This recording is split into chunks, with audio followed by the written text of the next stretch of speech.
اور آپ تو کہیں تشریف بھی نہیں لے گئے۔ فرمایا ایک آگ بوٹ ڈوبا جاتا تھا، اس میں تمہارا دینی اور سلسلے کا بھائی تھا، اس کی گریہ وزاری نے مجھے بے چین کر دیا۔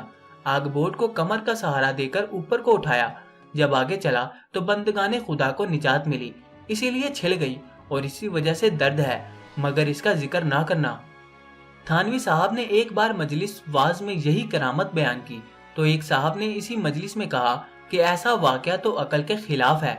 تو تھانوی صاحب نے ان سے کہا کہ تمہاری عقل کے خلاف ہے یا ہماری عقل کے؟ اگر ہماری عقل مراد ہے تو یہ غلط ہے، کیونکہ ہماری عقل کے تو موافق ہے، اور اگر تمہاری عقل مراد ہے تو اس کی حجت ہونے کی کیا دلیل ہے؟ جو عقلیات میں امام سمجھتے جاتے ہیں، یعنی حکمہ میں ان کے اقوال سے ثابت کر دوں گا، یہ واقعہ بالکل عقل کے موافق ہے۔ مولوی اشرف علی تھانوی نے اپنے ایک مراسلے میں سخت پریشانی کی عالم میں اپنے پیر کی بارگاہ میں یوں فریاد کی: اے میرے مرشد، اے میرے مولا، اے میری وحشت کے انیس، اور اے میری دنیا و آخرت میں جائے پناہ، اے میرے فریاد رس، مجھ پر ترس کھاؤ، کیونکہ میں حب کے سوا کوئی ذات راہ نہیں رکھتا۔ مخلوق کو آپ کی بدولت کامیابی حاصل ہو اور میں حیران و پریشان رہوں۔ اے میرے ہادی، مجھ پر بھی رحمت کی نظر ہو۔ اے میرے سردار، اللہ کے لیے کچھ عطا کیجیے، آپ میرے موتا ہیں اور میں آپ کا سوالی ہوں۔ اور سنیے، یہی تھانوی صاحب فرماتے ہیں: جو استعانت و استمداد بالمخلوق باعتقاد علم و قدرت مستقل مستمد منہ ہو وہ شرک ہے، اور جو باعتقاد علم و قدرت غیر مستقل ہو مگر وہ علم و قدرت کسی دلیل سے ثابت ہو جائز ہے، خواہ وہ مستمد منہ ہی ہو یا میت۔ دیوبندیوں کے شیخ الہند مولوی محمود الحسن صاحب فرماتے ہیں: ہاں، اگر کسی مقبول بندے کو محض واسطہ رحمت الہی اور غیر مستقل سمجھ کر استعانت ظاہری اس سے کرے تو یہ جائز ہے کہ یہ استعانت در حقیقت حق تعالیٰ ہی سے استعانت ہے۔ تعارف بدعت مذکور کے مرتکب کا۔ غوث اعظم جل جلالہ کتابچہ کا مؤلف حافظ محمد ظہور الحق دیوبندی جھنڈیالی علاقہ پنڈی گھیب کا ہے، اور مولوی غلام خان راول پنڈی کے رسالے تعلیم القرآن میں بھی اس کا اعلان ہوتا رہا ہے۔ اس کتابچے میں یہ تسلیم کیا گیا ہے کہ غوث اعظم اور اس کے ہم معنی دوسرے الفاظ کا استعمال حضرت موصوف شیخ عبد القادر جیلانی رحمۃ اللہ کے لیے اس قدر مختص ہو گیا ہے کہ جب بھی غوث اعظم غوث پاک جیسے کلمات سنے یا دیکھے جائیں، ذہن فوراً حضرت شیخ کی طرف منتقل ہو جاتے ہیں۔ لیکن یہ تسلیم کرنے کے باوجود اس کا مؤلف لکھتا ہے کہ مسلمان سمجھتا نہیں کسی کو کبھی بھی خدا کے سوا غوث اعظم، یعنی گویا جو مسلمان ہے وہ محبوب سبحانی کو غوث اعظم نہیں سمجھتا، اور جو آپ کو غوث اعظم سمجھتا ہے وہ معاذ اللہ مسلمان نہیں ہے۔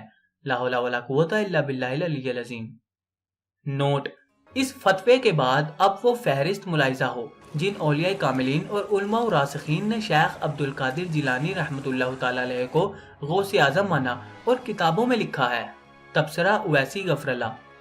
دیوبندی مکتب فکر رکھنے والے حضرات سے گزارش ہے کہ تھانوی کی ان روایات کو بنظر انصاف دیکھیں اور بتائیں کہ جب مولانا شیخ محمد صاحب جہاز میں ایک طرف مراقب ہو کر بیٹھے اور حاجی صاحب کی طرف توجہ کی تو فوراً ان کو معلوم ہوا کہ حاجی صاحب اس جہاز کے ایک گوشے کو کندھوں پر اٹھائے ہوئے گردش طوفان سے نکال رہے ہیں۔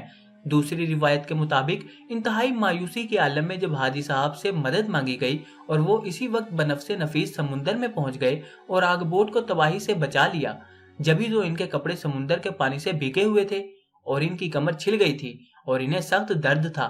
کیا یہ درست ہے؟ آپ یہ تو ہرگز نہیں کہیں گے کہ غلط ہے، جھوٹ ہے، من گھڑت ہے، کیونکہ لکھنے والے آپ کے حکیم الامت ہیں، کوئی معمولی آدمی نہیں ہے۔ اور اگر صحیح ہے تو پھر جن مریدوں نے انتہائی مصیبت اور مایوسی کے عالم میں جبکہ ان کو زندہ رہنے کی امید نہیں رہی تھی اللہ تعالیٰ کو چھوڑ کر حاجی صاحب سے غائبانہ مافوق الاسباب امر میں مدد مانگی، وہ مشرک ہوئے یا نہیں؟ اور پھر جو ان شرکیہ باتوں کو چھپوائے اور ان کی تبلیغ کرے اور ان پر اعتقاد رکھے وہ مبلغ شرک ہوا یا نہیں؟ نیز جب حاجی صاحب کی طرف توجہ کی یا عرض کی تو حاجی صاحب کو اتنی دور سے اس کا علم کیسے ہو گیا؟ کیا ان کو علم غیب حاصل تھا؟ کیا وہ مریدوں کے حال پر مطلع اور ان کی التجاؤں کو سنتے رہتے تھے؟ اور کیا ان کے پاس یہ قدرت تھی کہ آنن فانن سمندر میں پہنچ کر ڈوبتے جہازوں کو بچا لیں؟ اگر اسی قسم کی باتیں کسی آپ کی مخالف کی طرف سے ہوتی تو آپ ان کو بالکل غلط اور شرک قرار دیتے یا نہیں؟ نوٹ: صلاۃ الاسرار پر اعلیٰ حضرت امام احمد رضا فاضل بریلوی کی کتاب انہار الانوار اور فقیر کا رسالہ 11 قدم پڑھیے۔ سامعین محترم، امید ہے کہ آپ کو آج کی یہ ویڈیو پسند آئی ہوگی۔ دوستو، اگر آپ کو آج کی ویڈیو پسند آئی تو اس کو اپنے حلقہ احباب میں دوستوں کے ساتھ لازمی شیئر کریں تاکہ ان کے نالج میں بھی اضافہ ہو سکے۔ اب آپ سے ملاقات ہوگی انشاءاللہ تعالی اگلی نئی ویڈیو میں۔ تب تک کے لیے اپنا خیال رکھیے گا۔ اللہ حافظ۔